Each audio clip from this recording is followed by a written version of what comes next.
Yes.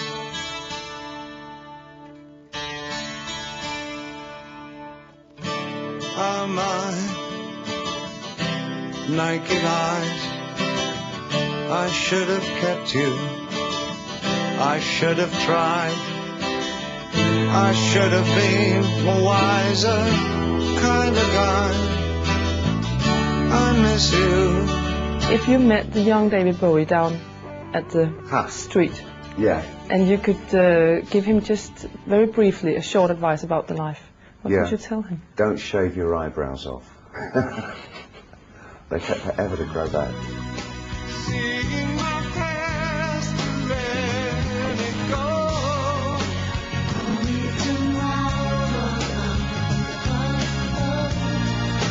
It's funny you should say that, actually, because I've just written an article for a magazine where myself at 53 actually interviews myself at 19. And we approach a lot of interesting areas. It seems like it was, I did it as an experiment, but it actually was, it actually really got my curiosity. I want to continue it because it's quite fun. It really is quite fun. It sets up some really interesting dialogue between the two. Yeah. Not all of it obviously answerable either. Some of it really sort of grey areas. It's quite strange.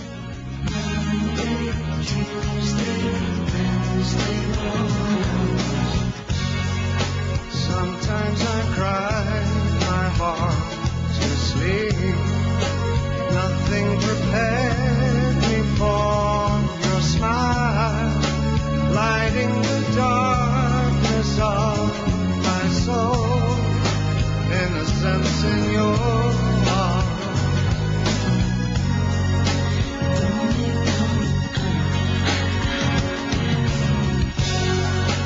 Throw me tomorrow. Now that I've really got a chance, throw me tomorrow.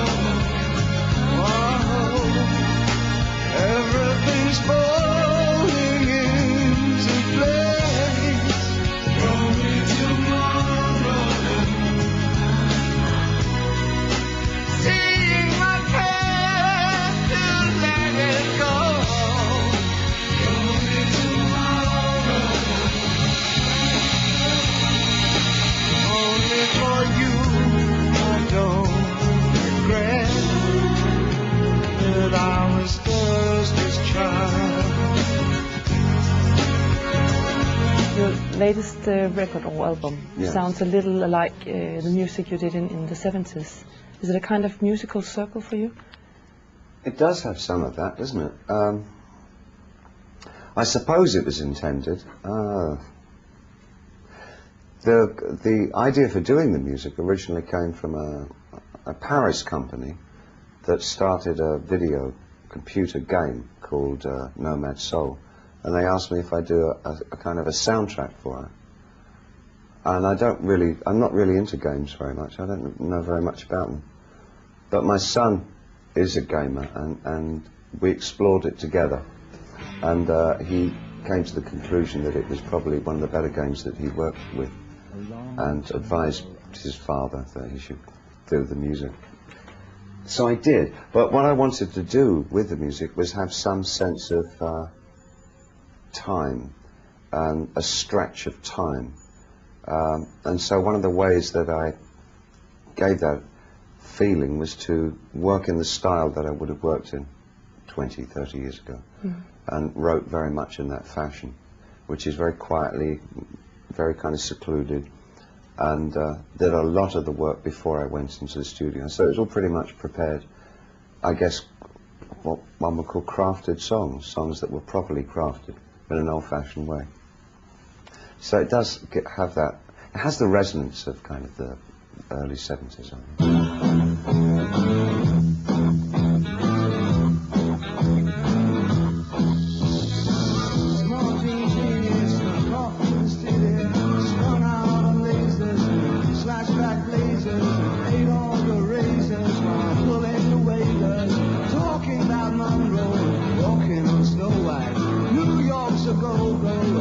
Everything tastes nice. Poor little greenie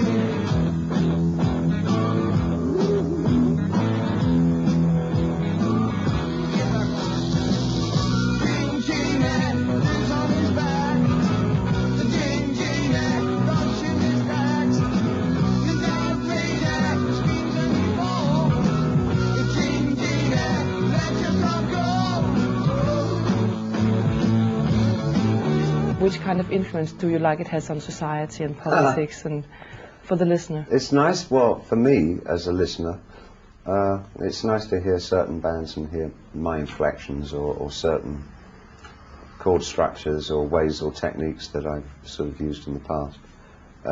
It kind of is good for my vanity to feel that I've contributed to how the music is. So I get a kick out of that. And I like seeing bands that maybe have adopted some of the more theatrical ways of doing things. I like that too. But that's fine, that's my kick. That's my prize for having worked hard. But I don't know. You've had the opportunity to influence on the growing up of a whole generation. Oh. You don't think so? You don't feel like that? Oh no, I don't think. An influence along with so many others, so it becomes minimal in the end. You just become part of the spectrum of it all, you know. How would you describe the generation? What, my generation? Yeah, the people who... In their 50s. But how they're living, what are they like? Well, the ones that I know, and I do know a lot, but maybe it's because I've gravitated toward like-minded people as I've grown and developed stronger relationships and friendships. But they're usually, a lot of them are active in the arts somewhere. I know quite a number of prose writers, painters, other musicians, even architects. And it seems that the one thing that we all share is that we've been able to keep in touch with the enthusiasms or the sense of enthusiasm that we had when we were teenagers, that we still operate with the kind of curiosity factor that we had back then. The idea of the 50-year-old who goes out and tends his garden of roses and all that, I don't actually know anybody like that. And I'm not really willing to believe that, in my experience, that person doesn't exist. As much as I love roses. But I prefer giving them than growing them. And you think that's nice, that they don't exist, so many of them with the rose gardens? I don't know whether I'd make a qualitative judgment on it. I'm sure it must be a lot of fun for some people who've had a hard and stern life to be able to retire from that and develop something that they feel brings them to an essence of what life is really about, to be able to tend a garden. And in my way, I would almost feel that I retired when I was a teenager. I mean, I retired from my only proper job into the career that I seem to have had over this last 30 years, longer, that of being a musician and an artist. It's never felt like a career in that way. It's felt that this is kind of, I'm in heaven, because I seem to be able to make my way through life doing the very things that I always thought were just fun. And I'm doing that. So in a way I'm very lucky. But I understand the appeal of a garden, I suppose. Give me wings, give me space, give me money for change of face, nice noisy room and passion pains. I love you.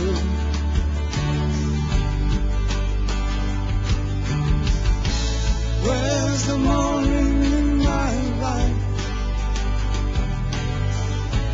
Where's the sense in staying right? Who says time is on my side? I've got ears and eyes for nothing in my life, but I'll survive your naked eyes. I'll survive.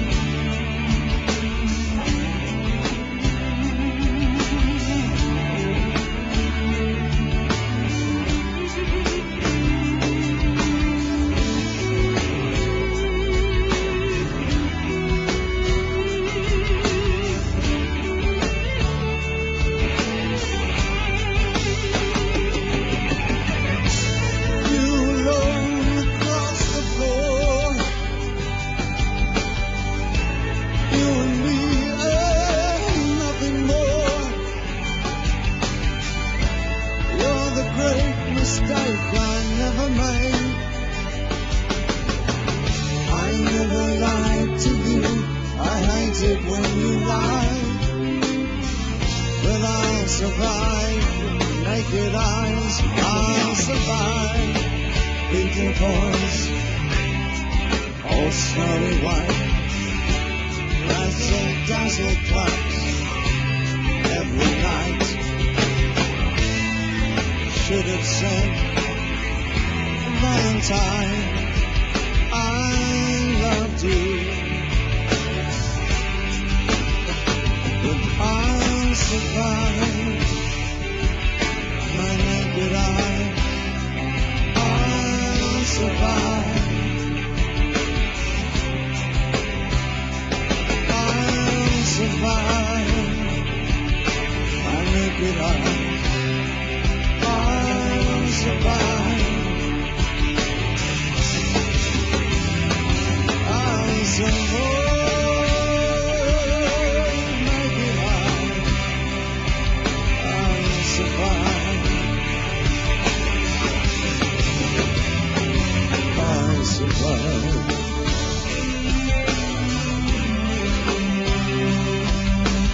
In the lyrics on the latest album, you have some descriptions of the feeling of longing and missing. But It's a terribly sad album. yeah, Actually. why is it like that? Well, I wanted it to be. I think probably because I'm at heart a romantic, not terribly modern at all. My sensibility is probably much nearer to a late 19th century artist than it is to a 20th century artist.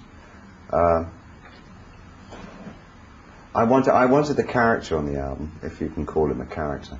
But anyway, the genre of emotional content on the album to be someone who's not fulfilled themselves, somebody who has had possibly an empty life or a lonely life at least, and that opportunities have passed him by, and there's an awful lot of what if in this album. If only I'd done that, and if only I'd done this. Because there's nothing worse than listening to a happy album. I couldn't write a happy album. I wouldn't have. I prefer to keep the happiness for my life. Is that selfish? But I do. Because you yourself, you have rest and peace in your mind. I have a great life. Yeah. I have such an incredible life. I cannot believe that I've kind of gone through everything that I've gone through and come out at the other end so luckily content with my life as it is. I enjoy the work that I do tremendously. I have terrific relationships with my family. I have a wonderful wife. And it's raining today, and I don't care. You know? I enjoy getting up every morning. Life holds just the most blessings, and every 24 hours I love it. I wish you could swim